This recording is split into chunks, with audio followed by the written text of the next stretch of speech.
आजकल स्टूडेंट्स में ACCA certification course काफी ट्रेंड में है। एक perfect option for accounting and finance career option. और रीजन ये तो मुझसे बेटर आई एम श्योर तुम्हें ही पता होगा। Global recognition, flexible exam and amazing career option. जिन्हें नहीं पता उनके लिए ACCA stand for association of chartered certified accountant, एक यूके बेस्ड क्वालिफिकेशन जो 180 प्लस कंट्रीज में रिकॉग्नाइज्ड है। Accounting, auditing, finance and consultant role में इस कोर्स का डिमांड बहुत हाई है। ACCA क्वालिफिकेशन को कंप्लीट करने के लिए आपके पास मिनिमम 3 इयर्स का टाइम होता है। इसमें आपको 13 ACCA एग्जाम क्लियर करने होते हैं। इसके साथ ethics and professional modules and 36 month का प्रैक्टिकल एक्सपीरियंस रिक्वायरमेंट भी कंप्लीट करना होता है। लेकिन अगर आपको ये फ्लेक्सिबल एग्जाम पैटर्न नहीं पसंद और अगर आप proper university environment, international exposure and professor से गाइडेंस चाहते हो तो एक और स्मार्ट ऑप्शन हो सकता है masters in accounting. Masters in accounting एक पोस्ट ग्रेजुएट प्रोग्राम है जो आपको फाइनेंशियल मैनेजमेंट, टैक्सेशन, ऑडिटिंग और अकाउंटिंग की डीप नॉलेज प्रोवाइड करता है। एंड द बेस्ट चीज इज इस कोर्स में आपके ACCA के भी काफी मॉड्यूल्स कवर होते हैं।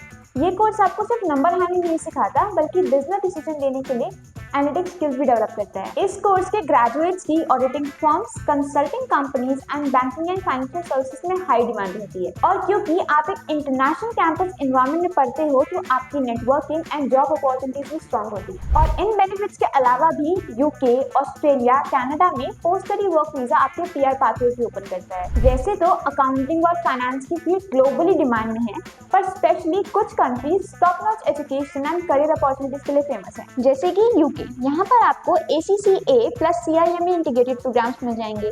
USA for strong job markets and CPA certification opportunities. Canada for post study work visa और PR अपॉर्चुनिटीज। इसके अलावा ऑस्ट्रेलिया और सिंगापुर भी काफी फेमस है। ये कंट्रीज सिर्फ आपको हाई क्वालिटी एजुकेशन नहीं देते बल्कि इंटर्नशिप और नेटवर्किंग अपॉर्चुनिटीज भी प्रोवाइड करते हैं। अब तुम्हें मास्टर्स इन अकाउंटिंग करनी ही है तो ट्यूशन फीस का तो आइडिया होना चाहिए ना।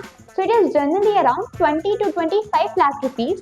But to cover this tuition fees, many universities offer scholarships to international students. कुछ फेमस स्कॉलरशिप मैंने स्क्रीन पर मेंशन कर दिया तो तुम स्क्रीनशॉट ले लेना। मास्टर्स इन अकाउंटिंग का एडमिशन रिक्वायरमेंट भी काफी सिंपल है।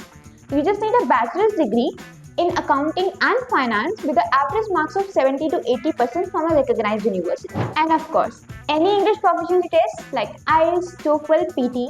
ये ध्यान रखना कि PT या TOEFL हर कंट्री और यूनिवर्सिटी में एक्सेप्ट नहीं होते हैं।